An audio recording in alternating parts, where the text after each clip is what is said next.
Okay, Jamie, please come in. Please have that seat in the corner.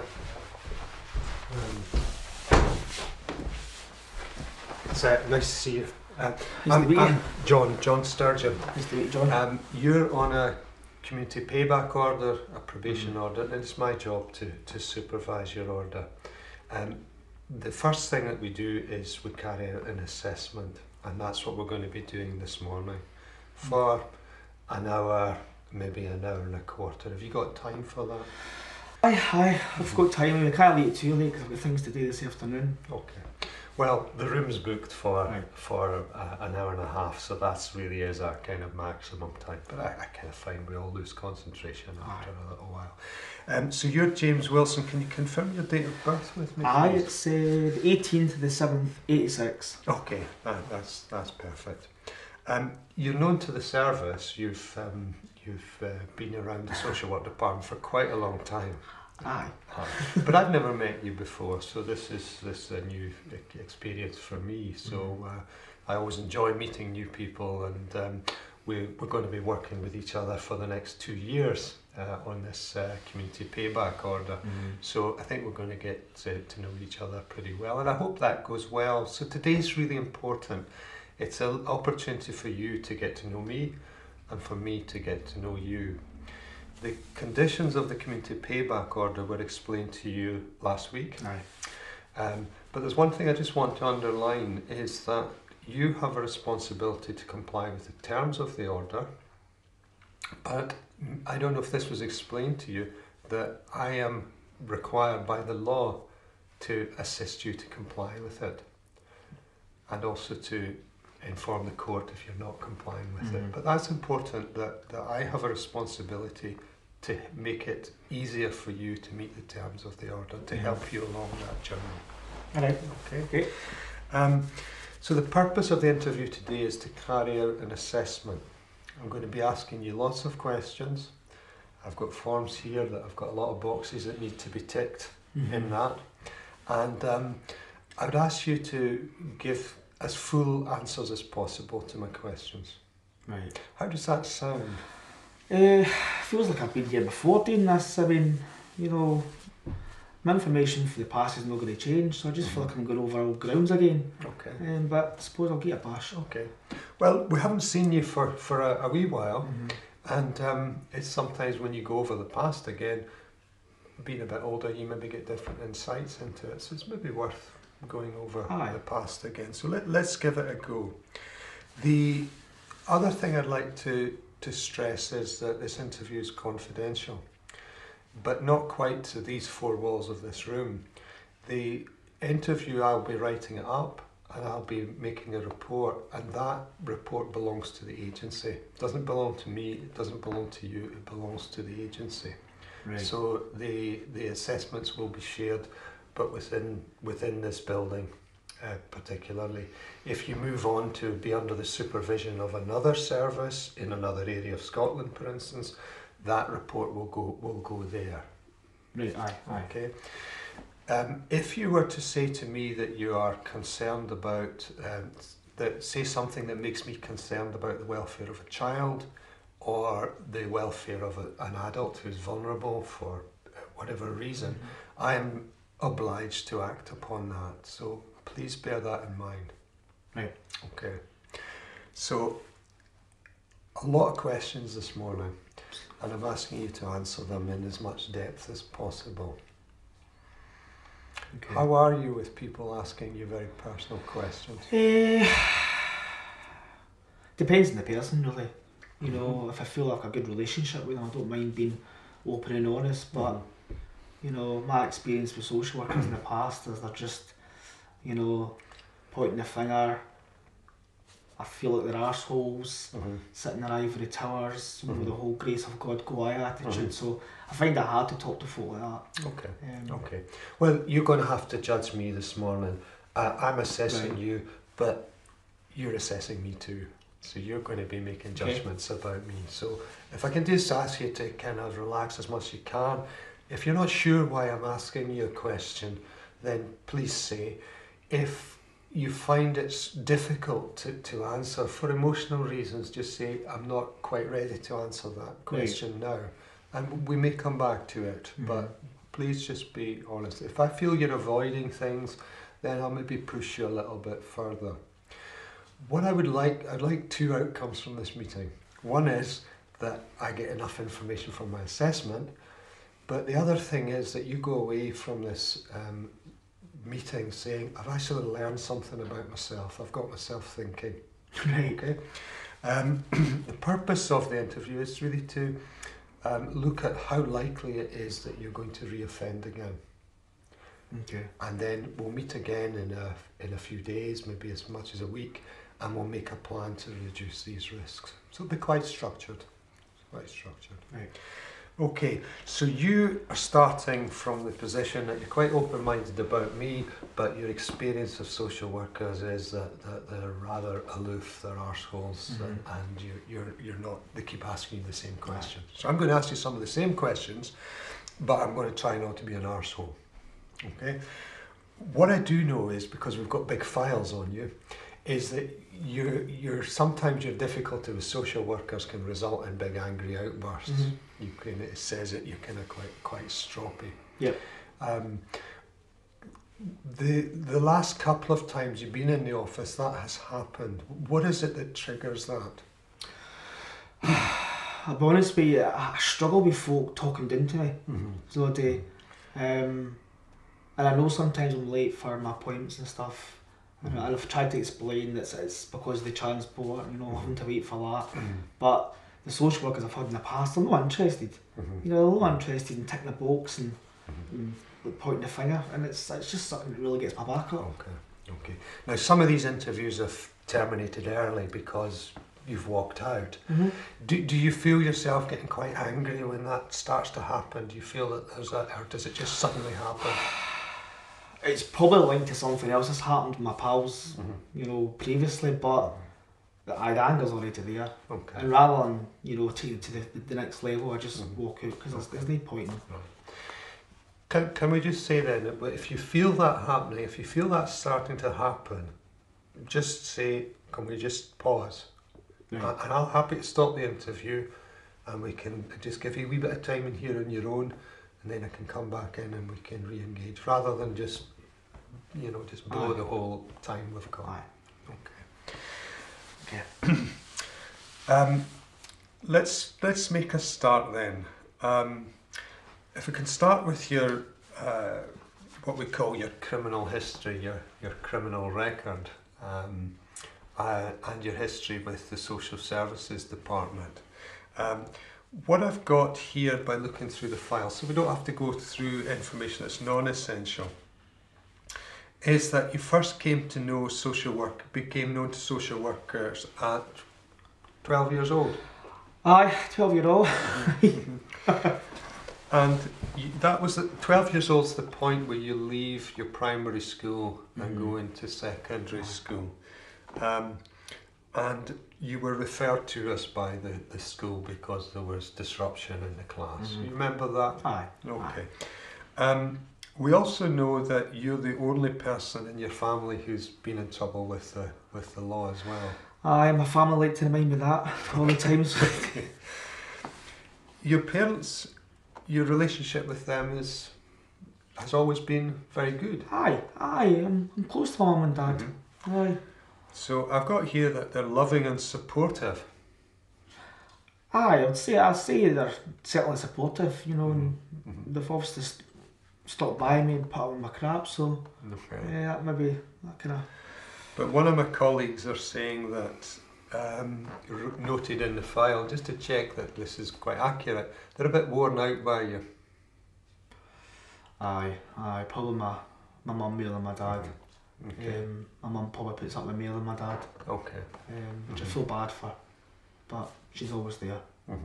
So whatever's going on, your mum's she's always there for you. Aye.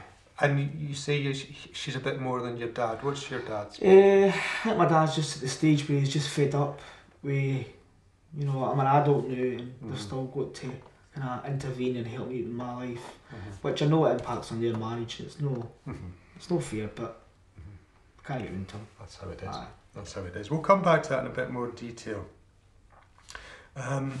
Your brother can be a bit hostile towards you because he's protective of his parents. Aye. Of his parents. And you've got a sister as well.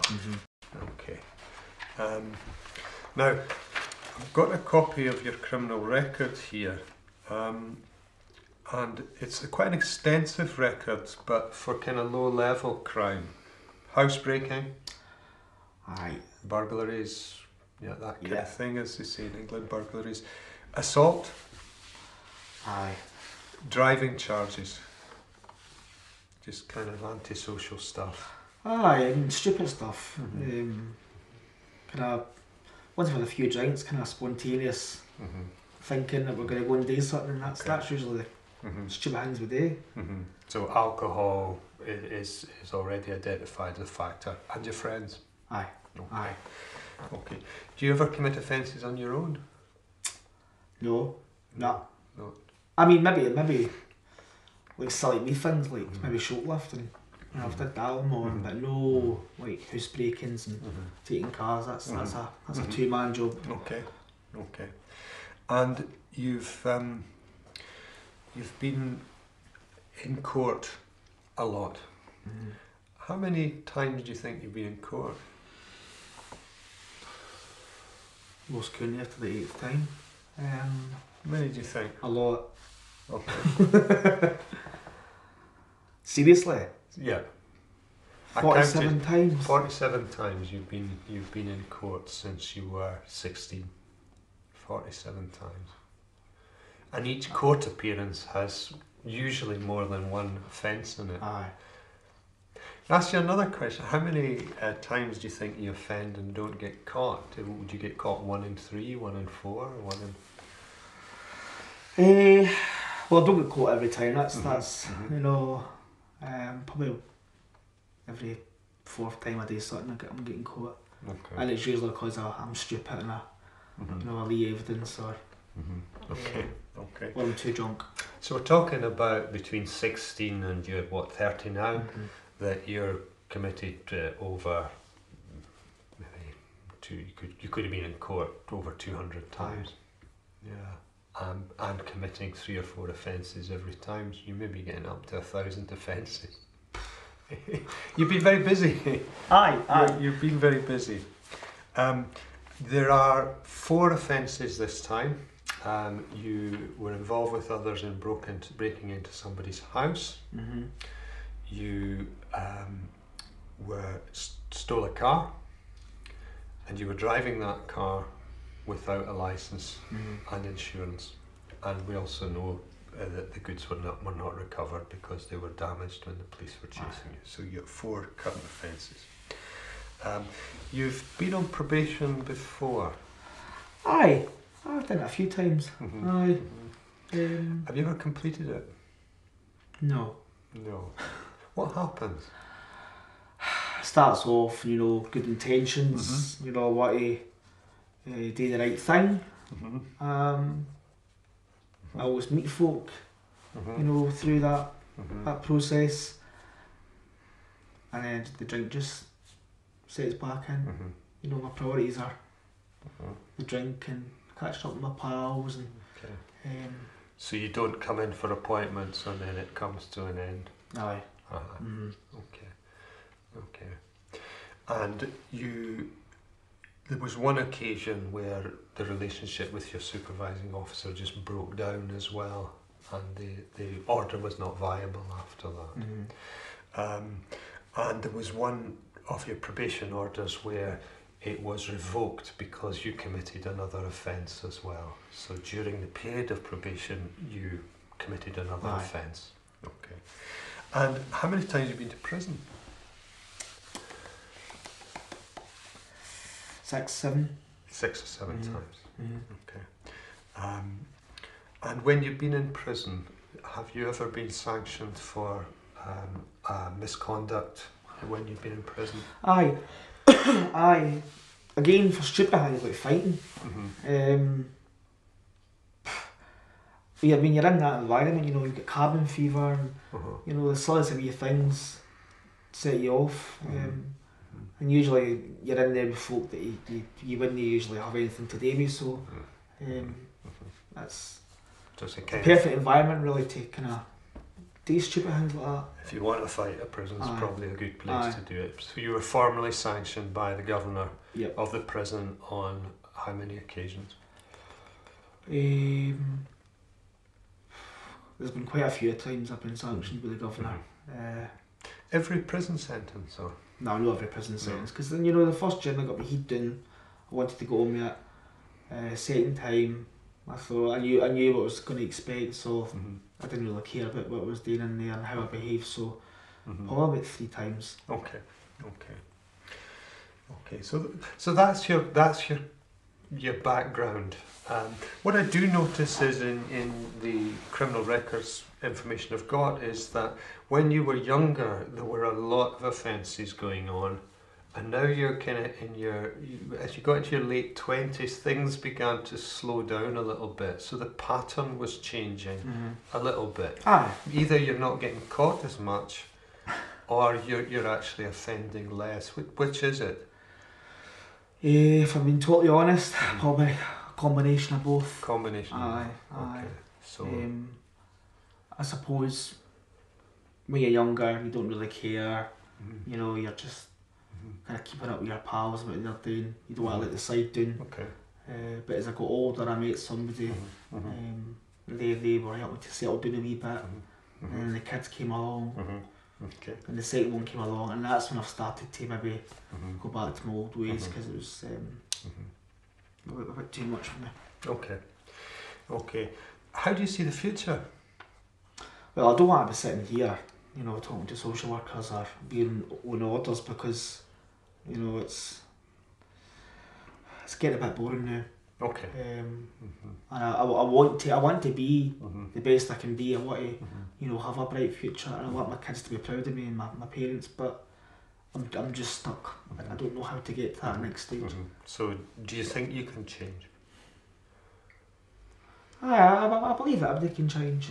I don't think it's as easy for some people as for others, but easy for you. You're 30 now, and you're still at it. That's been a long time, so I want to say I'd like to. Aye. Okay. Well, that's what I'm here for. That's what I'm here for. Your records say that when you were at school, you struggled at school, not intellectually because your grades were good, but you struggled with the teachers. What was going on there? Again, it's just that authority figure, you know, and coming from a household where my dad was strict, you know, and he was the one that laid down the law in the house. Then got to school and getting the same treatment, I just couldn't cope with it. Okay. And it really got my back up. Can you give me an example? Aye, I mean, like you say, my grades weren't too bad, but I felt like the teachers would kind of like pluck me out of the class and make me do things, like read out in front of the class as a means to kind of mock me. Okay. I kind of realise now that they're probably trying to help me, help my confidence grow a wee bit, but at the time, you know, it was just, this is not happening. And that's when the anger came in and the violence sometimes. So you felt quite humiliated? Aye. Okay, and you would react to that? Aye. Okay. And that was beginning to be a problem in primary school, but it became a big problem in secondary school. Aye, I mean, primary school, I worked with one teacher, and they were able to kind of contain my behaviour. But when I got to the high school, it was too much. You know, we had different teachers, different pupils, so I felt like I had to kind of live up to the reputation that I had in primary school, just be kind of cranking it up a level. Okay. And the time I got to the high school, there was other things involved, like I made new pals, I started drinking, smoking, so I wasn't really there to be educated, I was just there to have a laugh. Okay. If I can ask you to shift your perspective and see yourself as, imagine that you're a teacher and young Jamie's in the class. How would your typical teacher describe you? Annoying, horrible. Okay. unteachable, common, you know. How many of these would you agree with? Probably at the time, them all. Right. What about now? Probably them all. Okay. Were there any other teachers that you really did get on with and that you looked up to? Aye, I mean, I found my guidance teacher. She was nice. She tried to help, come up with strategies to help with my behaviour. She even come up with a part-time timetable to help me cope with school. But once she was removed, you know, it was just my normal teachers that were left, and I felt like I was a nuisance to them. So I just reverted back to the way I behaved. Okay, so your behaviour when she was working with you was much better.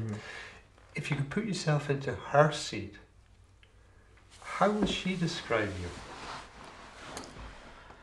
Well, she did tell me that I was bright, I was intelligent. She did say to me once that I was in control of my life, and I always had a choice. And I suppose when she was telling me that, it made me feel like I was worthwhile, you know, that I could be the best I could be. But as I say, when she was removed, it was just back to reality for me, you know. All the old thoughts were coming back to my head, you know, that I was just there for a laugh and a joke. And so you do respond to other people? Aye, I mean, I won't respond to folk who treat me with respect. But if the respect's not there, I find it hard to get back. Okay. Now, the leaving age of school is 16. Aye. Now, you left before then. What were the circumstances of that? Well, I basically had to leave because the school couldn't manage my outbursts. And I think the final straw was when I cracked the teacher in the nose. Okay. You punched the teacher? Aye. And that was that. It just didn't care what else to do with me. Okay. So you were expelled at 15 years old 15. from school? Aye. Okay. And what about since then? What do you mean? Well, you're now, what, 30? So the second half of your life, if you like, is now since you left school. Have you worked? Aye, I mean, I've worked. I've done like wee jobs and stuff. I've worked in kitchens. I've worked in factories, but it's no been what I wanted to do though. You know, and I always feel like, again, I'm a second class member of staff. You know, from clearing dishes, you know, I'm spoken down to again. It evokes a lot of feelings for being at school. Okay. And from my childhood, you know, and I do struggle a wee bit with authority, so I do. I think that's very clear. Yes. And then when you get somebody coming in, you know, thinking they're better than me, again, the anger just shows itself in a way that's, in a way I can't control sometimes, you know, and it's out the door. There's my job. Okay.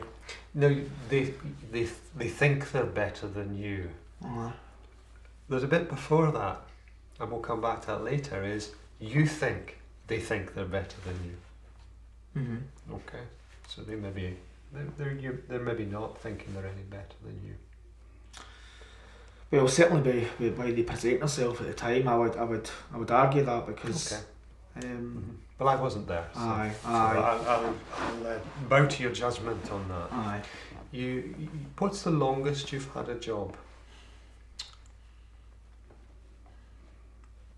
9 months. 9 months. Okay. And have you had jobs where you've been on a contract and you've finished the contract? Well, I've been on like these like 0-hour contracts and stuff, like temporary contracts. So they've never really been like permanent contracts. The longest I've worked is 9 months in the garage, and that's when my ex was pregnant with my first child. Okay. And the weekend came along, and that's when the contracts ended. Okay. But to be fair, it was because of the garage, because of me and my motivation getting up, you know, so... So you stopped going to work? Okay. Have you been sacked from jobs? Oh aye, loads of jobs. Right. For what reason? Stealing. Stealing from the work? Violent outbursts. Vandalism. Okay. Like breaking the property and stuff. During one of these outbursts? Aye. Okay. Aye. Okay. Stealing for an employer, what was that about? What happened? Well, at the time I was working in the kitchen, I was stealing some of the food for the freezers. I mean, at the time I was heavy drinking, so my money was spoken for. Because so I had to feed myself, and also had to buy my drink. That was the priority at the time. So thinking back, I mean, it does sound a bit stupid, you know, I prioritised the drink over food, but that was the right thing to do for me at the time. Okay. So you've been sacked for a number of jobs for different we can't get away from this explosive temper that you've got. Have you had jobs that have been really good for you? Employers that have been fair, employers that have been good? Aye, I mean, I worked in the garage and they were great, so they were. You know, and I felt that was the environment where they weren't judging me. You know, they weren't nitpicking at my past. Or like I said, they sitting in their ivory tower and casting their judgments. But again, I mucked that up myself. So I did, because at the end of the day, they're a business and they need somebody to rely upon. How did you get on with your workmates? Brilliant. You got on well with them? Aye, they were really good. So people at your level you're fine with? Aye. But relationships with authority you're not so sure about? Okay. In the last 12 months, how long have you worked? No. You haven't? No. Nothing at all? No. Okay. So, what do you do all day? What do you do with all this leisure time that you've got? Each day is different, I suppose, but very similar in the same sense, if that makes any sense at all. I like to hang about with my pals. Okay. You know, they're my rock. You know, I can talk to them about anything, and they've had similar backgrounds, so they get it, they understand. So I meet them probably on a daily basis. Usually night times. Okay. Because I like to have a long lie-in during the day. Okay. Because if I'm on the bevy the night before, right, I like to get up about 2-3, play the PlayStation. 2-3 in the afternoon? Aye. Okay. Aye. My mum will pop round now and again to make sure I'm alright, and I've got like gas and electricity and food, but that's my life in a nutshell. It's a very restricted life. Your friends, your Xbox, your family. Do you do anything else? I drink. Probably drink quite a lot actually. Okay. I suppose when you're drunk and you're drinking all the time, that's consuming a large part of my day anyway, so it fills it in. You got your dog. You never mentioned your dog. Aye. So what does your dog do for you, and what do you do for your dog? Well, my dog's brilliant. I mean, my dog keeps me company when there's nobody else about. Very loyal. Very, very loyal. What do I do for my dog? I mean, don't be wrong, when I get up, you know, I take my dog out long walks, and especially if I'm going to like my pals who sees the kind of dog's there. I've got a purpose to get up. Really. Okay, so the dog gives you that. I mean, my purpose was the reins, you know, when I was with my ex. But obviously that's kind of went wrong. Yeah, we'll come to your relationships and your children as well in a few minutes. So you have a lot of time to spare. You lie in bed till you have a long lie, which is right into the afternoon. Most people have done a day's work by then, and then you do some PlayStation and you have contact with your friends, and your mum comes round from time to time, or you go and see her, and that's about it for you. Aye, well, during the day. I mean, I'm not got my bed to about 5 and 6 in the morning anyway. And depending on what I've been doing with my pals the night before, that sleep's definitely needed. Okay. But that's about it. Right. And your friends are people you've known for a long time? I knew my pals from primary school. Well, I'm kind of working in the probation service. Would I know them? You will definitely know them. Definitely. Okay. Right, so these are people who are living the same kind of lifestyle as you. Aye. Okay. What about the future for you? 5 years' time? 5 years' time. The 5-year plan. The 5-year plan. More of the same or something different? No. I definitely want to. I want to get away from this routine because it's boring now. I mean, I want to be a person who actually contributes, to society. But my only concern is with my background. That's going to stop me from doing things that I want to do. Okay. I want to get my education right. So you're quite ambitious? Aye. But I find it hard though to kind of come away from my pals. Okay. Because they're obviously knowing the same mindset as me. And how long have you been thinking, I don't want to do this anymore, I want to make a break? And being honest with you, I've actually thought about that for years and years. When I'm doing stuff, it's stupid. I'm kind of taking a sidestep for myself thinking, this is not right. But it's because I've done it before, it's known to me that it feels natural. Okay. So what about this balance of pleasure in your life and regret?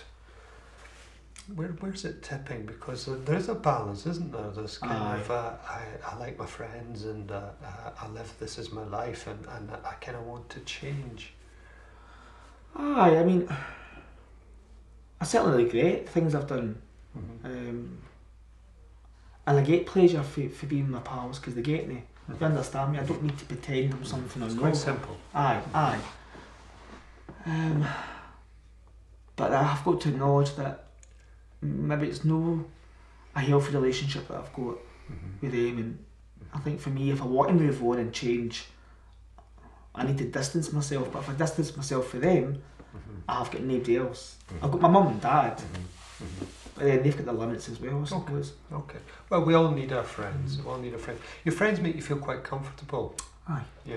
Do they ever challenge you and say, "Don't do that, Jamie"? Or No, they encourage me. They encourage you. Aye, they're the opposite. Okay. Aye. Okay. So they would be, if you're wanting to make a change, they would be a factor that you would have to take into account. Aye. It's quite a powerful factor. Aye. I mean, my mum always blames them for leading me astray and all that, but they've been my rock at times when I've had nothing and nobody. So who do you blame? Well, I blame society. I blame my parents, for not being strict enough when I was younger. I blame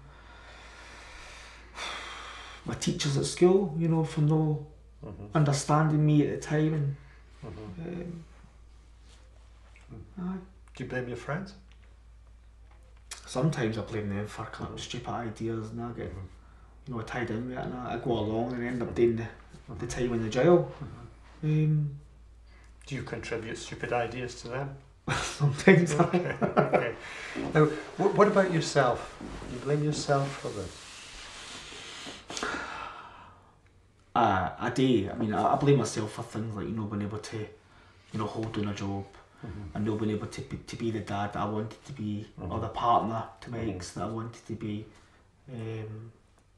or the son that I should have been. So I do blame myself for that.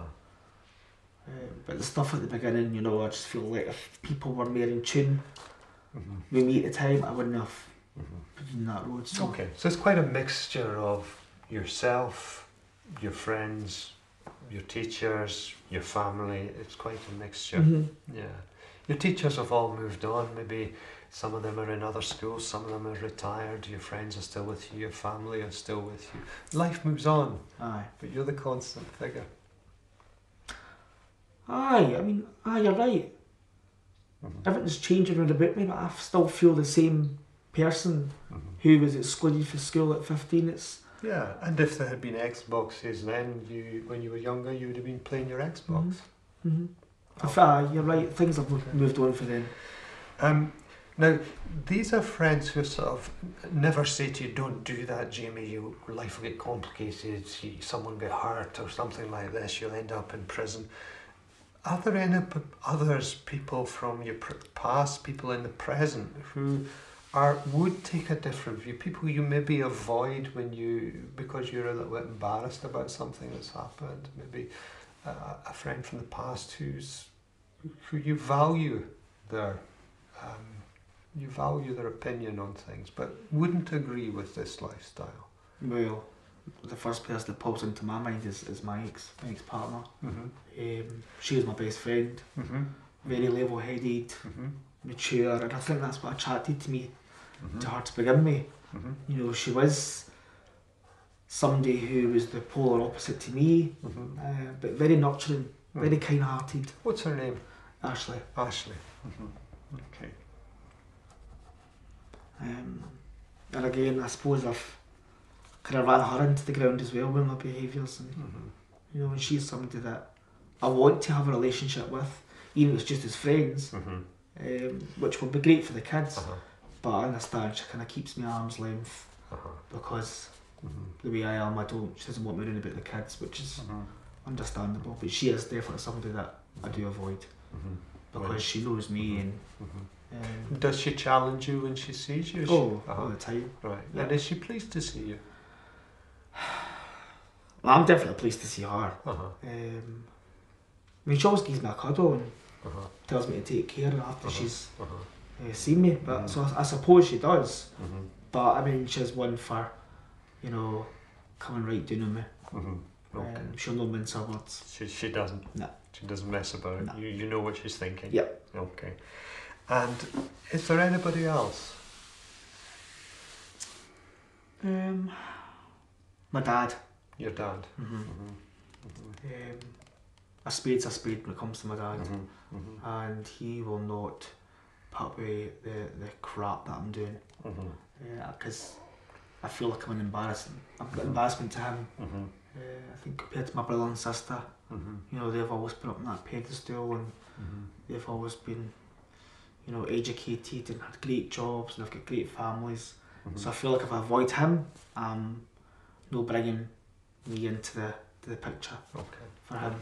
Okay. What about some other kind of positive people in your life? People who,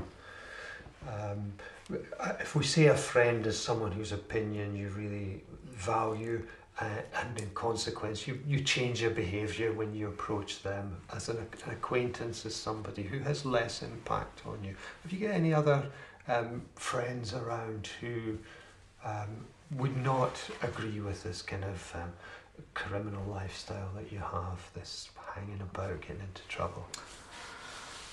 I wouldn't really say friend. Oh, they are. It's my next door neighbour. She likes to kind of help me with stuff. I mean, she's very level-headed, and she's one of these people that she's easy to talk to.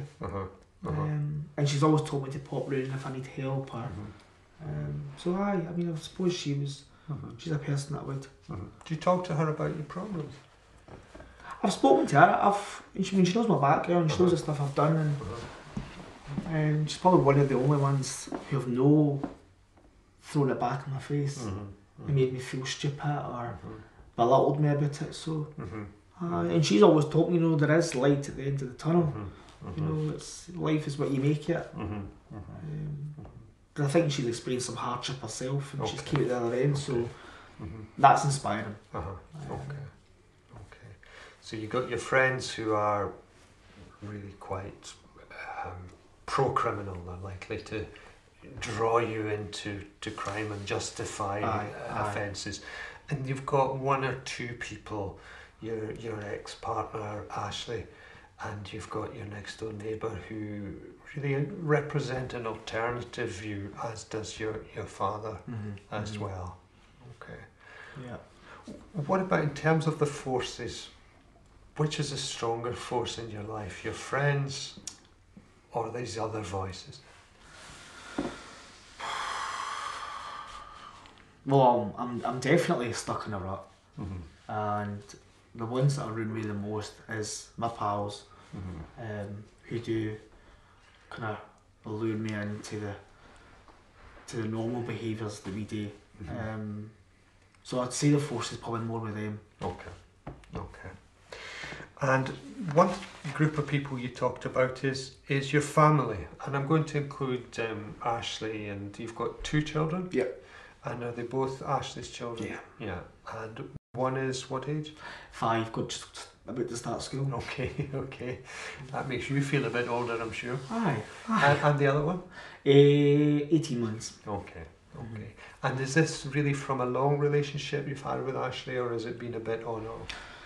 It's definitely been on and off for the past 10 years. Again, it's due to my behaviours and the way I've behaved. It's, you know, I've not been the nicest towards Ashley over the years. So, aye. So you're brought up in this town, and you've got your mother and father. They both are still alive and keep good health. Aye. Yeah. Quite healthy people. And you have a brother and a sister. Okay.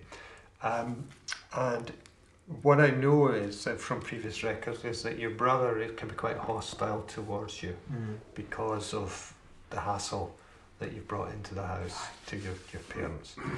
And your sister, how does she feel about you? Well, she is. We were great growing up, you know. She was quite nurturing, and we were very close, so we were. But as time went on, you know, she started to distance herself. She doesn't want me around about our children. Aye. So we're not as close as we used to be. Okay. Do you think there's a way back for you into the relationship with your sister? Aye, definitely. I think if I was to, you know, change my life and do something that was really positive, and you know, it was evidence for them that actually, do you know something, I have changed. I think I always like to believe there is a window there to the back. So that would be something you would like? Aye, definitely. What about your relationship with your brother? I think because we were so similar in age growing up, he was Mr. Perfect and I was obviously the bad gin. I don't know. I mean, I love him, but I don't like him as a person.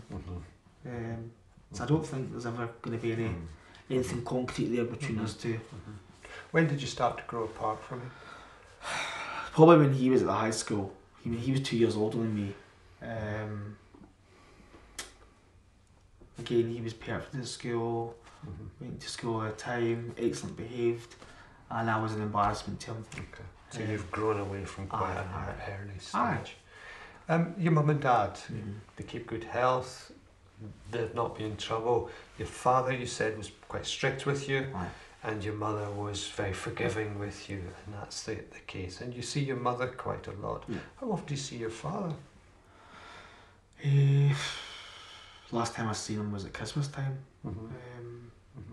That's usually about either. If there's a funeral, I don't get invited to weddings anyway. So funerals are Christmas, and it's literally for like 10 minutes. What do you think he thinks about you? I think he's disgusted with me. I think he's ashamed.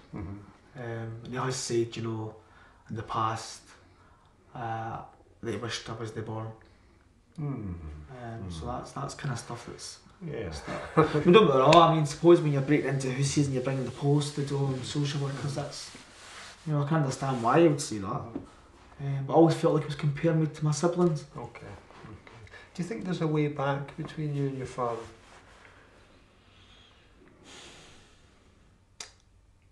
Probably no. I mean, maybe if I was to change everything and stick to it, maybe there could be, but right now I can't see it. What would you like to happen? I'd like him to take notice of me and, you know, show interest. Yeah, he goes fishing with my brother and, you know, does stuff with my sister and her kids.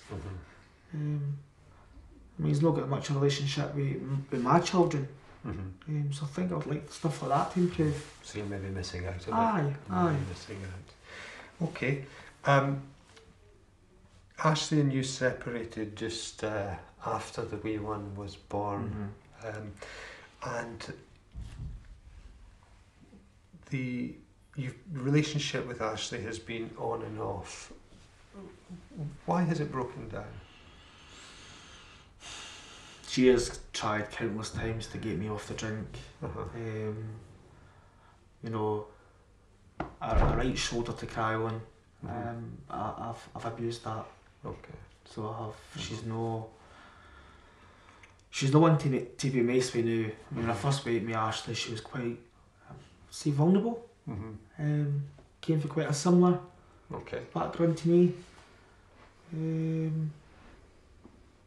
She's at the stage of life now. She doesn't want folk to walk over and give bullshitting. I can understand that. She stood up to you. Aye. Now, normally when somebody stands up to you, there's an outburst and there's violence. Have you ever been violent towards her? Aye, I mean, I have, especially when I've been pissed. You know, I have been violent. The polls have come a few times. And that's what happened last time. Just after the wee one was born. I was drinking all the time because I just didn't care to cope. I got violent, so the police had to remove me from the house. And that was one occasion? Have there been other occasions? Oh, there's been a few occasions.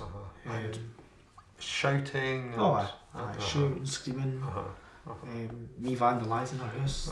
Okay. And what's your oldest child's name? Lee, excuse me. And the younger one? Sydney. Sydney. And was Lee around? Was Lee kind of hearing this? He was 3-year-old when a lot of it was going on. You know, that's when I broke her windows and stuff. A lot of screaming. And he was starting to kind of, as Ashley said, he was starting to copy my behaviours because he was doing it in nursery. So that's when she put her foot down and says, no, I'm not getting to see the way at the time. What impact do you think that was having on Lee at the time? Well, I imagine he was scared. You know, this person that's supposed to be his dad and supposed to look after him is screaming the house down and causing him to be frightened. I don't think it was a nice experience for him. Okay. Yeah, very difficult when he's very young, isn't it, to grow up and hearing that unpredictability. Aye. Tell me, do you still see the children? Aye, when my mum and dad's got them, you know, my mum will maybe give me a wee phone and kind of to see how I am. Okay. Because if I'm pissed, I'm not looking. But aye, there has been times when I've been ruined, but my mum and dad go to me there. That's what Ashley said, that, you know, under no circumstances dad left them home with the kids. I mean, I'm not allowed to take them to the shop at the corner of the road. But then again, I understand why Ashley would want that. Yeah. The social worker have never been involved with your children despite all of this. I think when the police get involved nowadays, then they will notify us, but at that point it's not something that they did. So it sounds like this is something which has been managed in the family. And you still have contact with your children. Lee's about to start school. You're father of 2 children. What about the future in that then? What kind of life do you want to have with your children? I want to be stable. I want to be able to provide for my kids. I want my kids to be proud of me. I want them to do really well in school and life, and I don't want them to go down the same road as me. Okay. There's a lot of forces for change here, isn't there, for you? Aye. A lot of forces for change. Yeah. I get the idea that you're quite proud of your children. Oh, aye, absolutely. And that's really down to Ashley. Aye, if it wasn't for Ashley, I mean, goodness knows where my kids would have went. You know, if Ashley was more like me, I can imagine they'd probably been the care system. Okay. Now, I've got your address here. I just want to talk about your accommodation. And you spend a lot of time sleeping in your flat, it seems, or doing your Xbox. So you live in one of the areas of town where the police are quite busy up there. So it's a high crime neighbourhood in the jargon. How long have you had your flat? I've had my flat probably 2.5 years now. I got it the last time I came out of jail. Okay. But it's really just a shell. Okay. You know, I just go there, put my heat down, get up, play my Xbox. I don't really have any like pleasure in being there. I'm certainly not proud of the state of the place either. Is it stable accommodation? Is the landlord happy for you to be there? Aye, I mean, I'm no.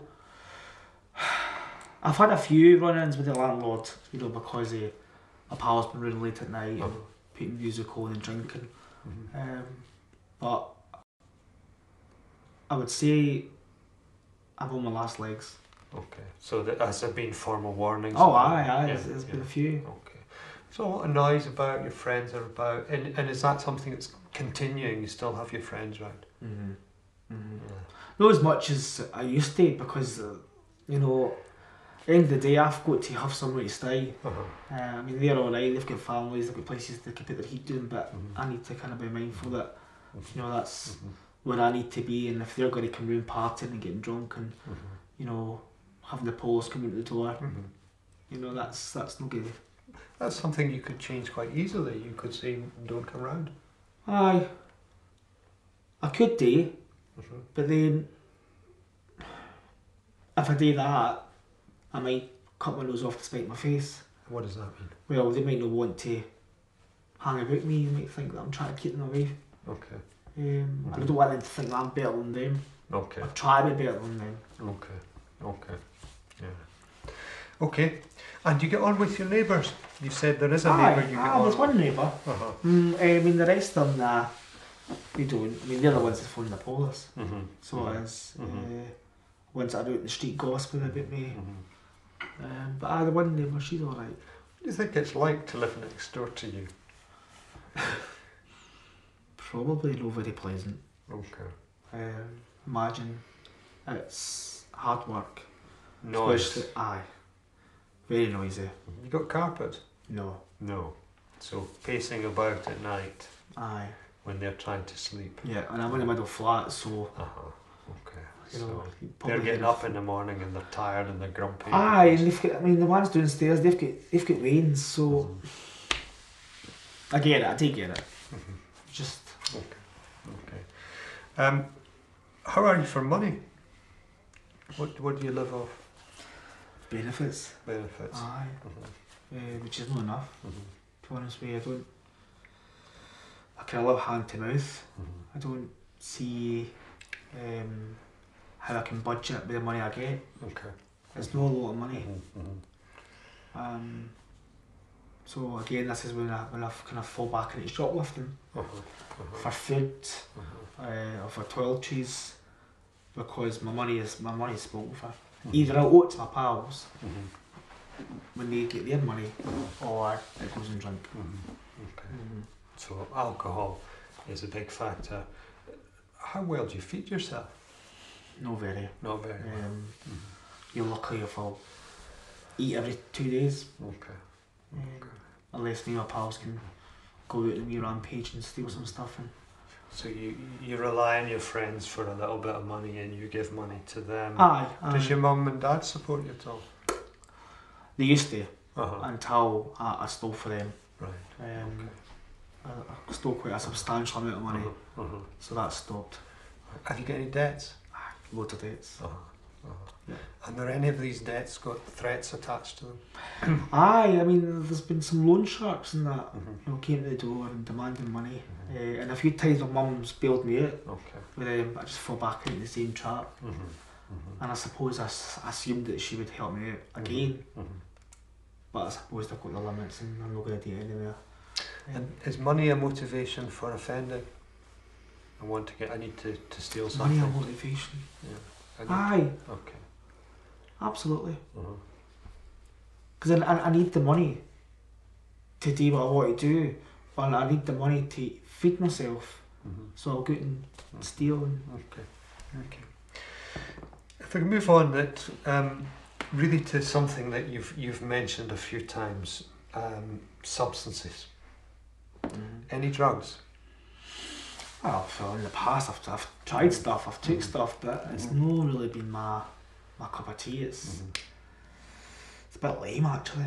Okay. You know, and I think to be labelled with all the stuff I am labelled with, that's no one that I like to be associated with. Okay. My pals take drugs, like. We're talking about drugs, we're talking about cannabis, cocaine, heroin, that kind of LSD, that kind of thing. Right. When was the last time you used any of that? Probably smoked a joint about 5 weeks ago. 5 weeks ago. Aye. I mean, I could never afford cocaine. That's a rich man's drug. But I've took like speed and stuff, like when I was a teenager and that. But didn't really sit well with me. It was the next day was too much. Okay. And tobacco? I smoke. Smoke. Have you always smoked? I've smoked since I was 27. Right. And you're still smoking? Yep. Okay. Well, where I can get it. Alcohol? Yeah. You've mentioned that repeatedly throughout this. It seems to be a factor in most offences. I would see them all. All of them? Yeah. As under the influence in all of them, or you're stealing to get money for alcohol?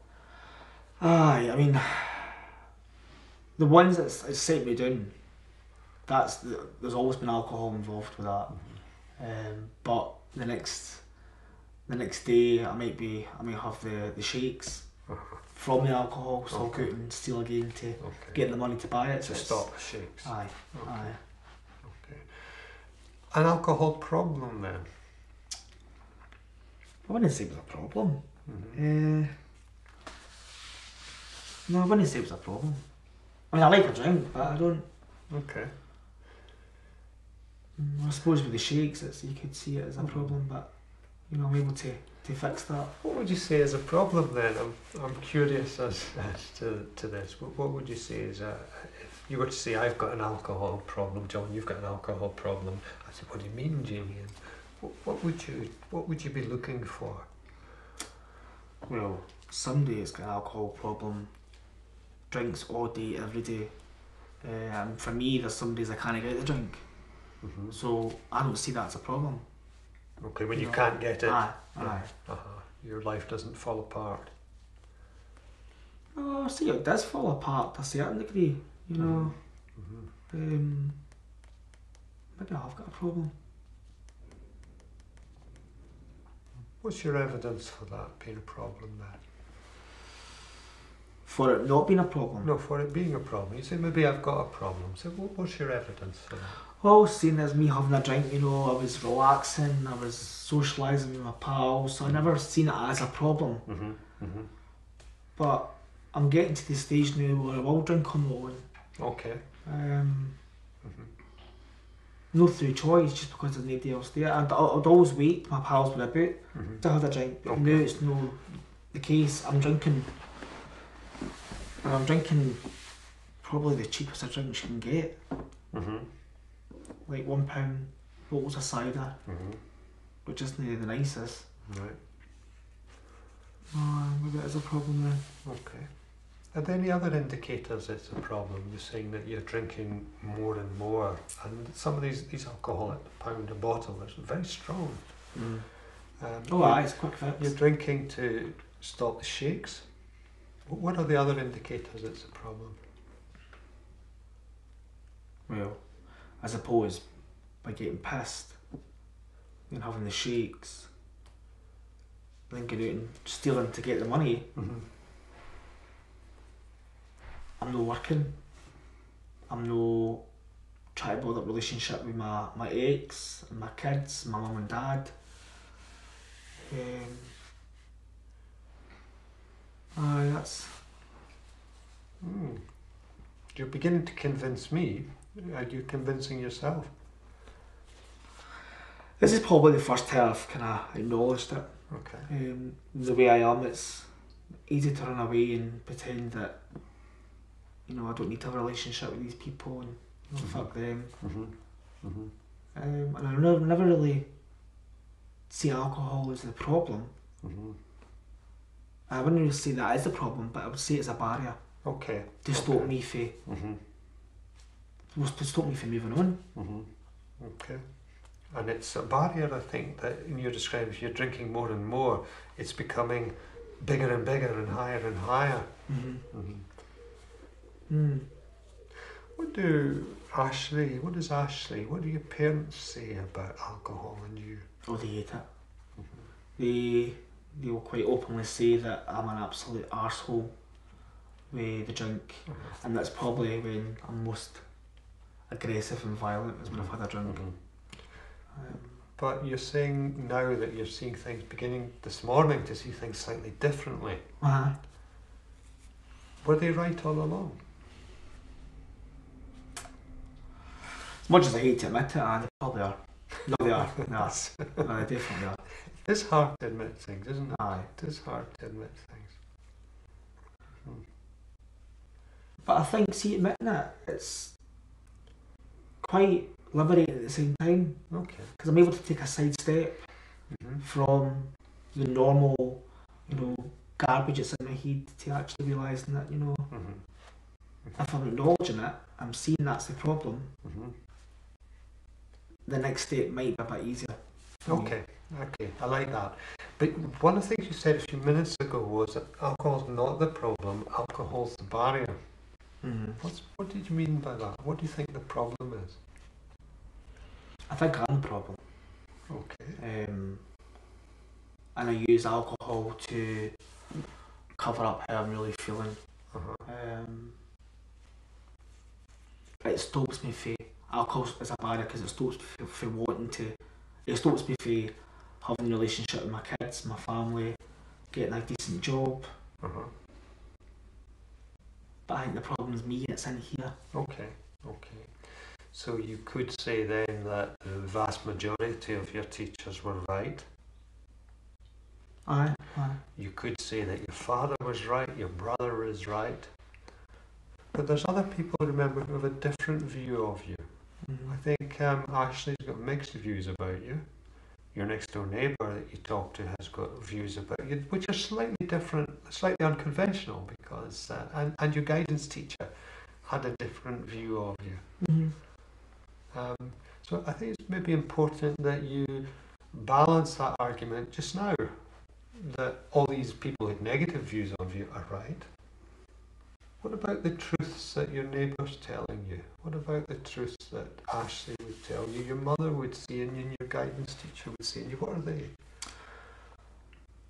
Well, these are the people that, you know, speak to me like a normal human being.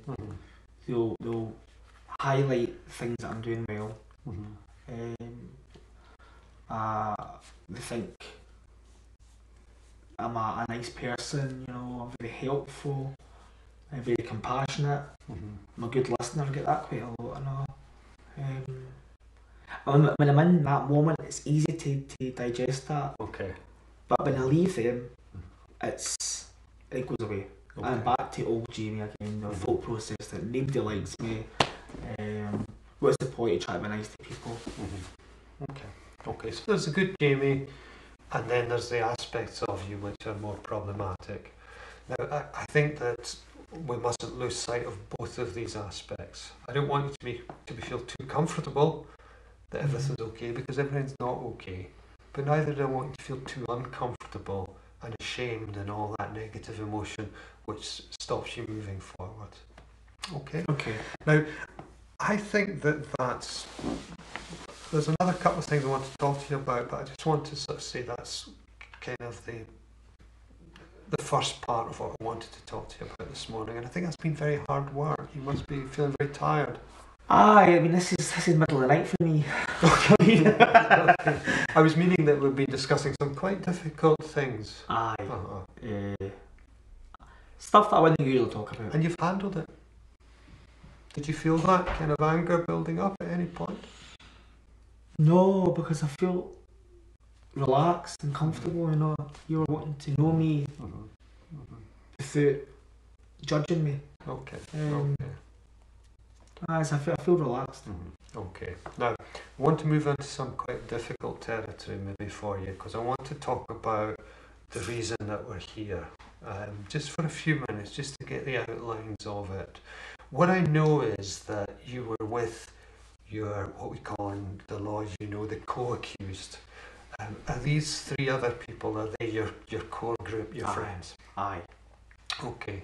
So tell me about this. You went into somebody's house and you stole some things.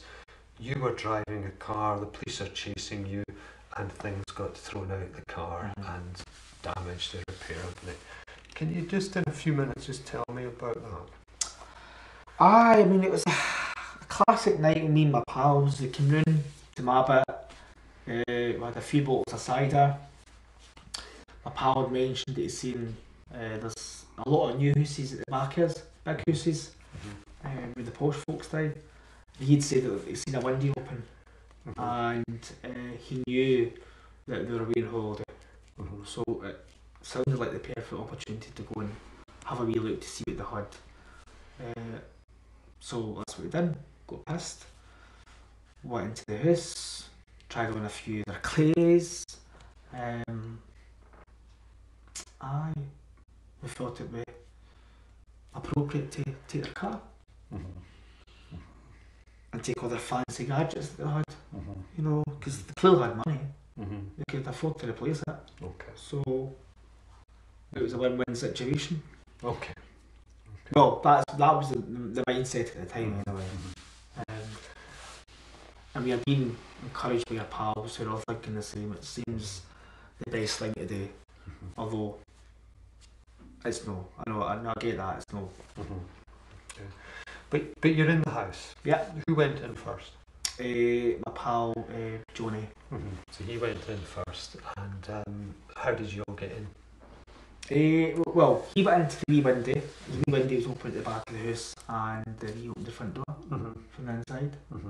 Okay. And all in you went? Yep. We all went in. How are you feeling then? Excited. Right. Okay. It's probably one of the easiest houses that I've got into before.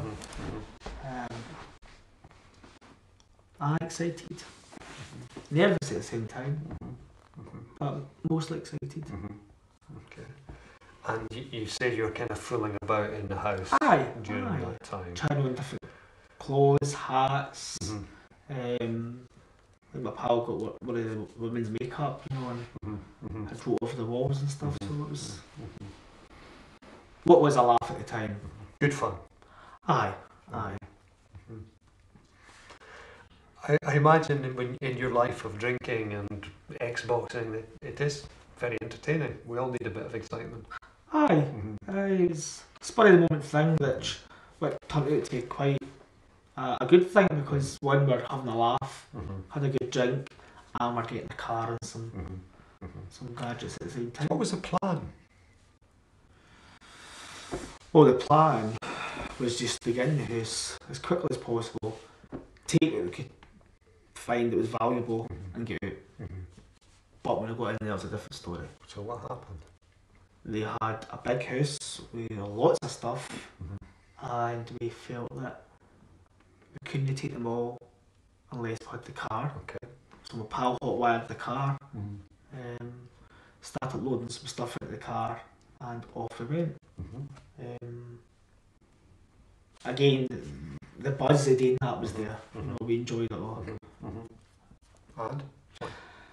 Got into the car, got it started, got down the road, my pal clipped another car, and before we know it, the police was behind us. We ran, stopped the car running, we started throwing the stuff out the car. I think we could beat the police, but the car gets smashed. Okay. And you got the blame for that? Aye. I was driving, so...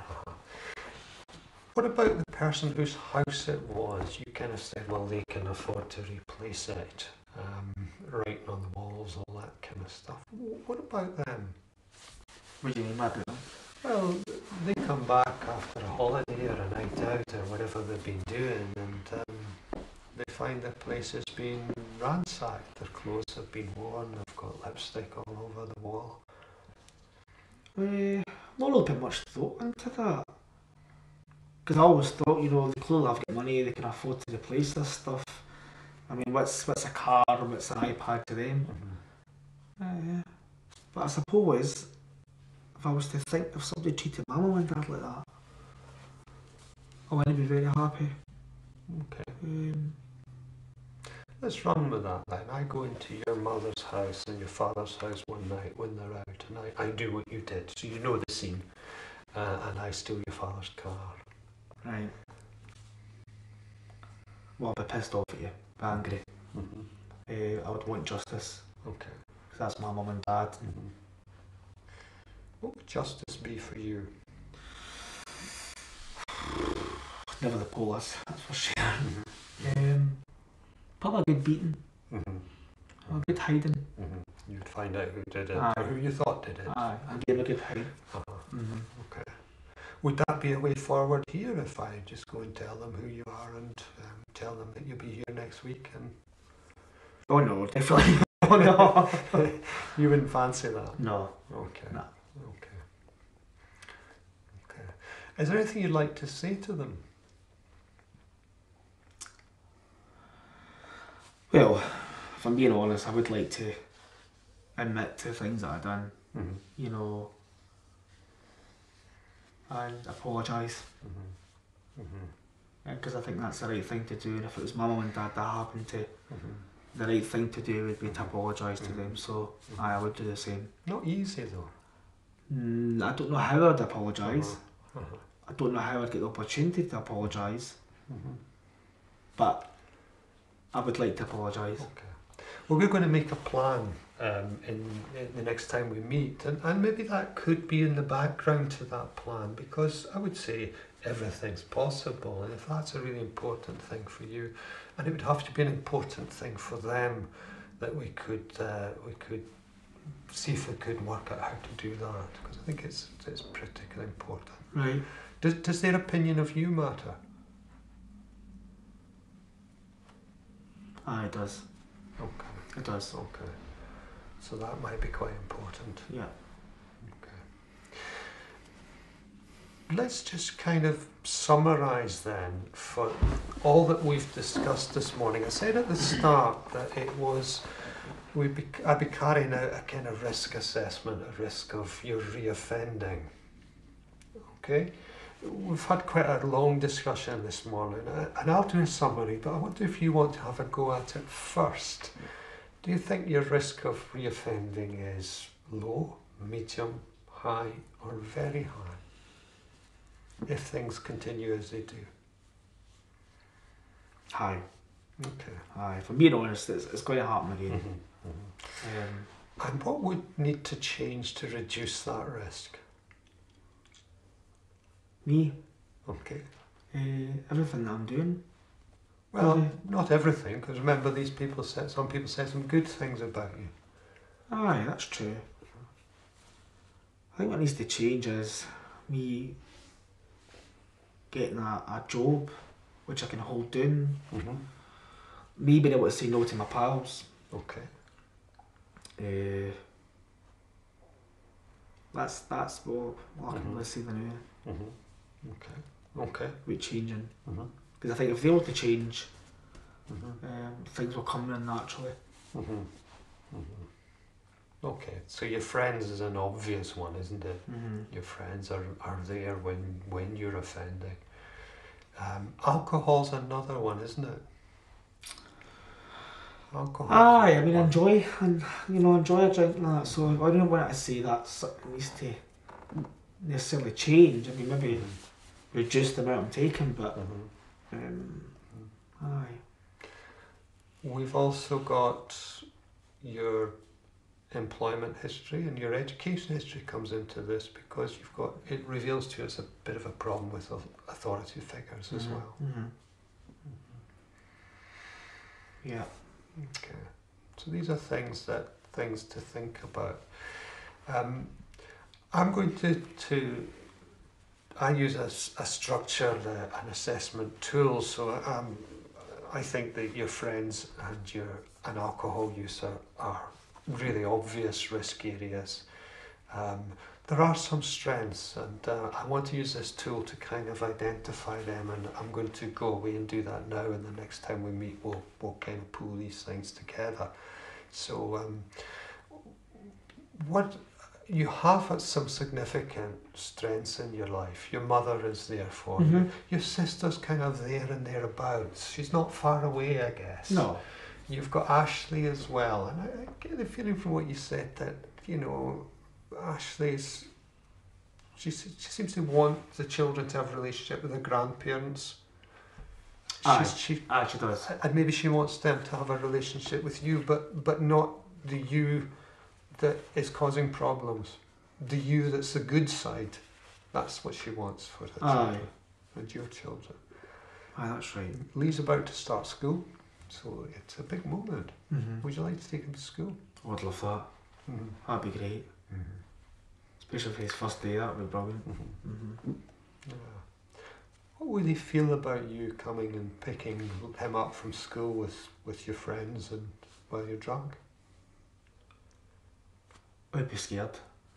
Oh aye. He calls them bad men. So that's a definite no. He would really respond well to that. He'd be ashamed, wouldn't he? Aye. He'd be ashamed. So there's maybe quite an important moment in your life with Lee starting school for you to start again yourself. It's maybe a good time. Aye. I think you're right. So I'm going to be thinking about the risks as I see them, and these are the things I would like us to work on. You have a think about the risk, but maybe not too much. Think about the good things in your life. If you're wanting to move forward into a different future, you're going to have to make some hard choices, and the road ahead will be difficult, and it won't be straightforward. Because it's a nice idea that we can just change, isn't it? Absolutely. But is life like that? No. Far from it. So we have good periods, and then we mess it up. Something happens that we can't handle, and we mess it up. And then maybe have another good period, and then we mess it up, we fall out, we undo some of the good we've done. So we know that the journey away from that kind of criminal lifestyle, the criminal thinking, the criminal emotions, these kind of things, the environment, it's a difficult one. It's a difficult one. So there's lots of things that I think that we can do, but I'd like you just to take some time and think, because I like the idea that you're going to take the lead on this, and I'm going to help you. Okay, that I'm going to work for you rather than you working for me. Alright, okay. That's different. Yeah, so you're the captain. If you're going to go onto the rocks, I'll probably jump off the ship before then. But I like that. I like the idea. Now, sometimes I might have to take the controls. Sometimes I might have to say no to you. Okay, and you're going to have to hear that, because I'm going to need to put my foot on the brakes. You know when you're learning to drive? Yeah. And you've got the instructor who's got the brake? I might need to use that brake from time to time and say, no, stop. I need to maybe use the power I've got and this order to stop you. I maybe need to go back to court and get some more conditions. But I can go back to court and get conditions taken off. Okay? Alright. So it's going to be hard. It's going to be hard. One of the things I want you to think about is your friends. Is sticking with these friends the strongest force? Is that compatible with a plan for a different future with Ashley, with Lee, and with the wee one, Sydney? Are your friends compatible with a better relationship with your parents? But we need friends, so we need to find some new friends. We need excitement, but we need a different kind of focus for that excitement, rather than going into somebody's house and trying on coats, driving cars. So we need to put things in place. Getting a job's not going to be easy, and it's going to be very discouraging. But we have to keep moving forward, and you have to be able to see that you're moving forward. I'm not getting anywhere, John. I said, well, here's the evidence. That's where you were, and that's where you are now. So that's a false belief. Okay, so we do that. The final thing I want to talk about is how we do that. How do you learn? How do you learn? How to learn? What's the best way to work with you? I suppose I learn best when people, show me how to do something. Like, I suppose it's the same as when breaking into houses or breaking into cars. Somebody's showing me how to do that. Okay. So that's how I learn. So you like to copy, you like to do that.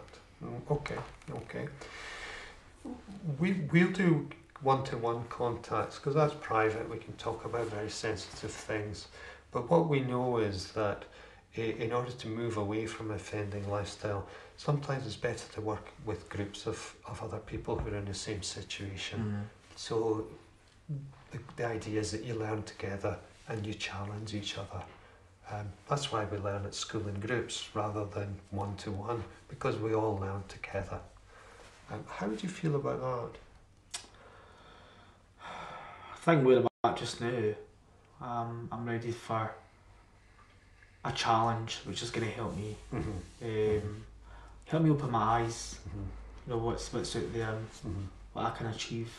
Because doing the same old thing isn't working anymore. Okay, so we can give that a go as well. Alcohol. You have the shakes in the morning. You need to steady yourself for that. I'm not going to condone your drinking, but I need to be realistic. What's the best time of day to get you into the office to work with you? Probably about 4 o'clock, 4 or 5. That's probably my best time. Okay, right. Well, I would say that if we can meet at 3:30, because the office closes at 5, and I can give you an hour and a half of my time. Right. Okay. So we're going to meet again in a few days. We'll get an appointment on the way out. What would you like to talk about? I've told you what I'd like to talk about. What would you like to talk about? I'd like to talk about. Well, I talk about my future and how I can change things and gain back some control. Because I think through talking to you today, it's made me realise that there's more to life than the crap that I've been doing. That's what I want to talk about. Okay. Moving forward. Right. So we'll talk about that. And I'll have done my risk assessment, but I think we can see the outline of it already, the things that we need to work on. And you come to me with some ideas for that. Okay. So what do you want to work on? Who can help you with that? Who can show you how to do things? And we'll take it from there. Okay. Yeah. Has that been okay this morning? Aye, it wasn't as painful as I was. Well, it's not as painful as my previous experience with social workers. So that was good.